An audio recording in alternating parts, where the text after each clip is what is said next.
ಪ್ರಿಯ ವೀಕ್ಷಕರೇ, ಈ ಸಂದರ್ಶನದಲ್ಲಿ ನಮ್ಮ ಜೊತೆ ರಾಮನಗರ ಜಿಲ್ಲೆಯ ಗೊಂಬೆನಾಡದ ನಗರಸಭೆ ಮಾಜಿ ಉಪಾಧ್ಯಕ್ಷರು ಹಾಗೂ 2 ಬಾರಿ ವಾರ್ಡ್ ನಂಬರ್ 18ರ ಸದಸ್ಯರು ಹಾಗೂ ಹಾಲಿ ಎಪಿಎಂಸಿ ಮತ್ತು ಕಂಠೀರವ ಸ್ಟುಡಿಯೋ ನಿರ್ದೇಶಕರಾದ ಶ್ರೀಮಾನ್ಯ ವಾಸಿಲ್ ಅಲಿ ಖಾನ್ ಅವರು ನಮ್ಮ ಉಪಸ್ಥಿತಿಯಲ್ಲಿದ್ದಾರೆ. ಇವರಿಗೆ ನಮ್ಮ politiciansinIndia.com ಪರವಾಗಿ ಹಾಗೂ ನಮ್ಮ ಸೋಷಿಯಲ್ ಮೀಡಿಯಾ ಪರವಾಗಿ ಹಾರ್ದಿಕ ಸ್ವಾಗತ ಸರ್. ನಮಸ್ಕಾರ. ಮಾನ್ಯರೇ, ನಿಮ್ಮ ಒಂದು ಕಿರು ಪರಿಚಯ ನಮ್ಮ ವೀಕ್ಷಕರ ಮುಂದೆ. ನನ್ನ ಹೆಸರು ವಾಸಿಲ್ ಅಲಿ ಖಾನ್ ಅಂತ. ನಮ್ಮ ತಂದೆ ಹೆಸರು ಬುರಾನ್ ಖಾನ್, ನಮ್ಮ ತಾಯಿ ಹೆಸರು ಫಾತಿಮುನ್ನಿಸಾ ಅಂತ. ನಾವು ಇದೇ ಚನ್ನಪಟ್ಟಣ ತಾಲೂಕಿನ MK ದೊಡ್ಡಿ ರೈತ ಕುಟುಂಬದಿಂದ ಹುಟ್ಟು ಬಂದು ಚನ್ನಪಟ್ಟಣದಲ್ಲಿ ವಾಸವಾಗಿದ್ದು ನಾವು ಇಲ್ಲಿ ಜೀವನ ಸಾಗಿಸ್ತಾ ಈಗ ಚನ್ನಪಟ್ಟಣ ಟೌನ್ನ ವಾರ್ಡ್ ನಂಬರ್ 18ರಲ್ಲಿ ನಾವು ವಾಸವಾಗಿದ್ದೇವೆ. ಸರ್, ನೀವು ರಾಜಕೀಯಕ್ಕೆ ಮತ್ತು ಜನಸೇವೆಗೆ ಯಾವಾಗ ಹಾಗೂ ಹೇಗೆ ಪ್ರವೇಶ ಮಾಡಿದ್ರಿ, ಮತ್ತೆ ಅದಕ್ಕೆ ಆದರ್ಶ ವ್ಯಕ್ತಿ ಯಾರು ಅಂತ ಹೇಳಕ್ಕೆ ಇಷ್ಟಪಡ್ತೀರಾ? ನಾನು ರಾಜಕೀಯಕ್ಕೆ 1989ರಲ್ಲಿ ಮಾನ್ಯ PGR ಸಿಂಧ್ಯಾ ಅವರು ಲೋಕಸಭಾ ಸದಸ್ಯರಾಗಿ ಯಾವಾಗ ಕನಕಪುರ ಕ್ಷೇತ್ರಕ್ಕೆ ಸ್ಪರ್ಧಿಸಿದರು ಆವಾಗ ನಾನು ರಾಜಕೀಯಕ್ಕೆ ಬಂದೆ. ನಮಗೆ ರಾಜಕೀಯ ಗುರುಗಳು ಮತ್ತು ರಾಜಕೀಯ ಇವರಿದ್ರೆ ನಮ್ಮ ಮಾಜಿ ಸಚಿವರು ದೇವೇಗೌಡ ಶ್ರೀ M ವರದೇಗೌಡರು ನನ್ನ ರಾಜಕೀಯಕ್ಕೆ ಅವರು ನಮ್ಮ ಬಂದು. ಸರ್, ರಾಜಕೀಯದಲ್ಲಿ ನಿಮ್ಮ ಮೊದಲ ಸ್ಥಾನ ಯಾವುದಾಗಿರ್ತದೆ? ರಾಜಕೀಯದಲ್ಲಿ ಮೊದಲ ಸ್ಥಾನ ಅಂದರೆ ನಾನು ಹೀಗೆ ಜನಸೇವೆ ಮಾಡಿಕೊಂಡು ಎಲ್ಲ ಜನಗಳ ಜೊತೆಯಲ್ಲಿ ಎಲ್ಲ ಹೊಂದಾಣಿಕೆ ಮಾಡಿಕೊಂಡು 2001-2ರಲ್ಲಿ ನಗರಸಭಾ ಎಲೆಕ್ಷನ್ನು ಆಯ್ತಲ್ಲ, ಆವಾಗ ನಾನು ಮೊದಲನೇ ಬಾರಿಗೆ ನಗರಸಭಾ ಸದಸ್ಯರಾಗಿ ಆಯ್ಕೆ ಆಗಿದೆ. Okay sir.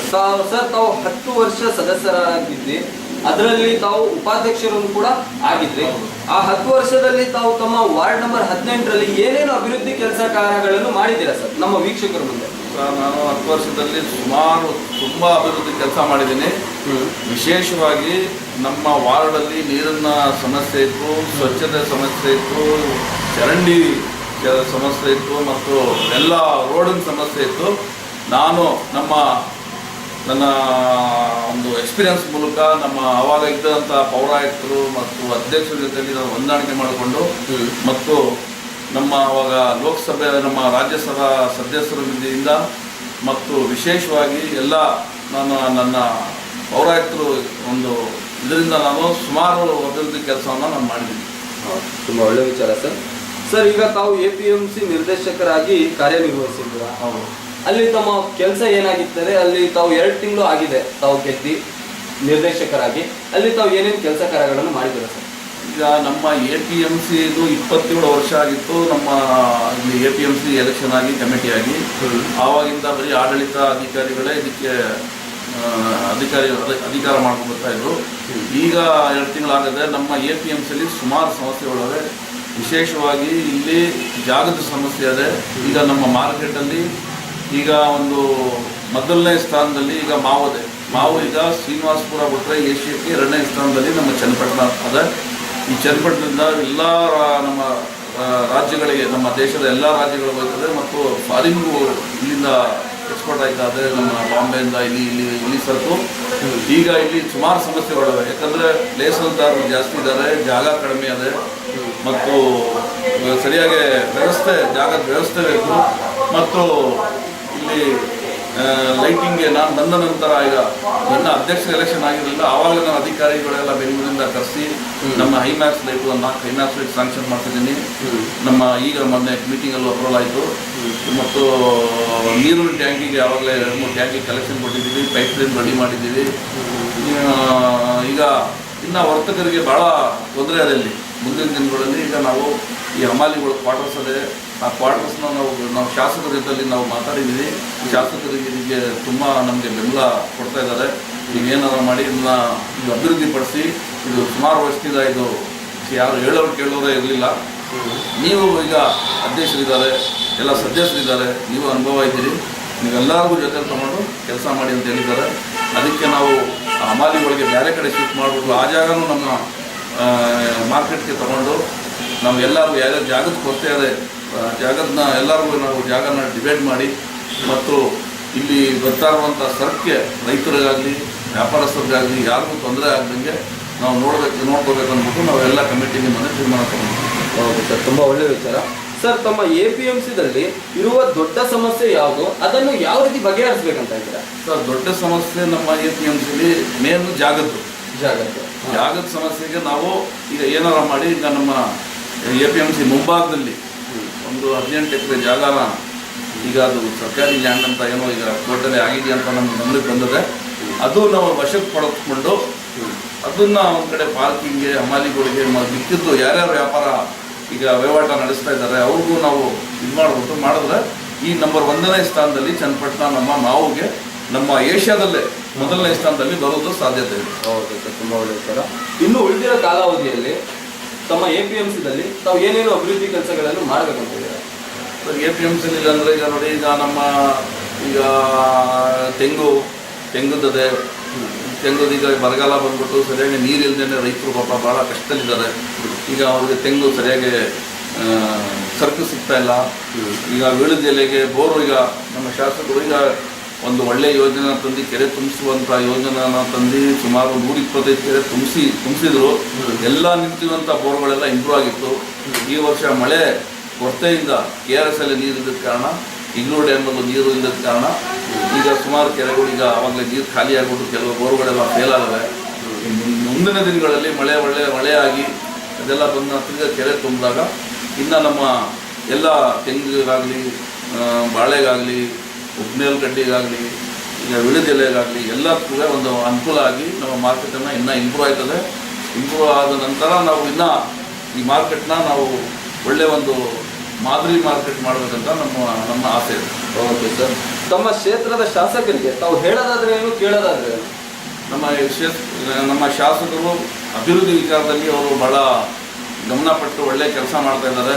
ಈಗ ಈ ವಿಚಾರದಲ್ಲಿ ನಾವು ಶಾಸಕರಿಗೆ ಏನು ಮನವಿ ಮಾಡ್ತಾ ಇದ್ದೀವಿ ಅಂದರೆ, ನಮ್ಮ ಶಾಸಕರು ನಮ್ಮ APMCಗೆ ಸ್ವಲ್ಪ ಗಮನ ಕೊಟ್ಟು ಈ ಜಾಗದ ಕೊರತೆ ಏನಿದೆ ಮತ್ತು ವ್ಯಾಪಾರ ವರ್ತಕರಿಗೆ ಏನೇನು ಸ್ವಲ್ಪ ತೊಂದರೆಗಳಿವೆ ಅದೆಲ್ಲ ಸರಿಪಡಿಸಿ ಮುಂದಿನ ದಿನಗಳಲ್ಲಿ ನಮಗೆ ಒಳ್ಳೆಯ ಒಂದು ವ್ಯವಹಾರ ಮಾಡೋಕ್ಕೆ ಇಲ್ಲಿ ಯಾರಿಗೂ ತೊಂದರೆ ಆಗಬಾರ್ದು, ರೈತರಿಗೂ ತೊಂದರೆ ಆಗಬಾರ್ದು, ವ್ಯಾಪಾರಸ್ಥರಿಗೂ ತೊಂದರೆ ಆಗಬಾರ್ದು, ವರ್ತಕರಿಗೂ ತೊಂದರೆ ಆಗಬಾರ್ದು.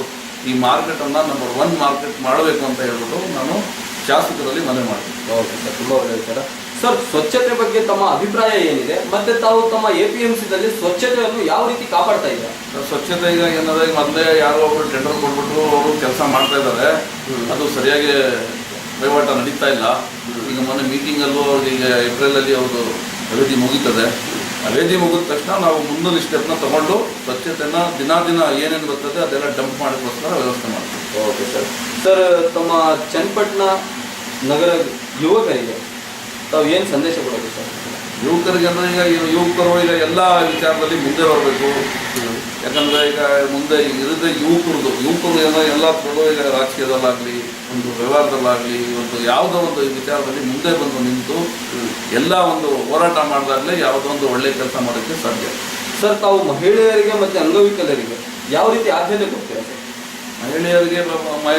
ಮಹಿಳೆಯರು ಅವ್ರಿಗೆ ಬರುವಂಥ ಯಾವುದೋ ಒಂದು ಅವ್ರ ಸರ್ಕಾರದ ಯೋಜನೆಗಳಿರ್ಬೋದು, ಒಂದು ಇದಿರ್ಬೋದು, ಅವ್ರಿಗೆ ಒಂದು ಒಳ್ಳೆಯ ರೀತಿಯಲ್ಲಿ ಆ ಯೋಜನೆಗಳು ಅವ್ರಿಗೆ ತಲುಪಿಸ್ಬೇಕು. ಮಹಿಳೆಯರಿಗೆ ಯಾವುದು ಅನ್ಯಾಯ ಆಗಬಾರ್ದು ಅಂತ ಹೇಳ್ಬೋದು ನನ್ನ ಅಭಿಪ್ರಾಯ.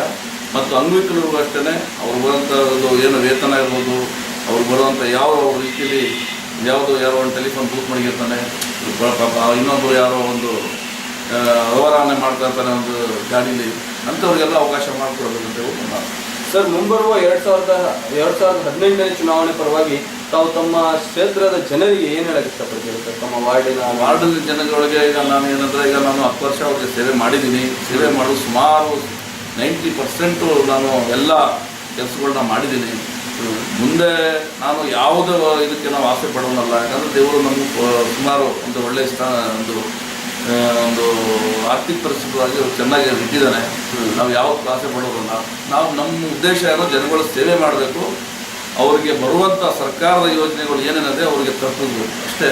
ಮತ್ತು ಮುಂದಿನ ದಿನಗಳಲ್ಲಿ ಅವ್ರಿಗೆ ಅವಕಾಶ ಮಾಡಿಕೊಟ್ರೆ ನಾವು ಎಲೆಕ್ಷನ್ಗೆ ಸೋಲಿಸ್ತೀವಿ. ಓಕೆ ಸರ್, ತುಂಬ ಒಳ್ಳೆಯ ವಿಚಾರ.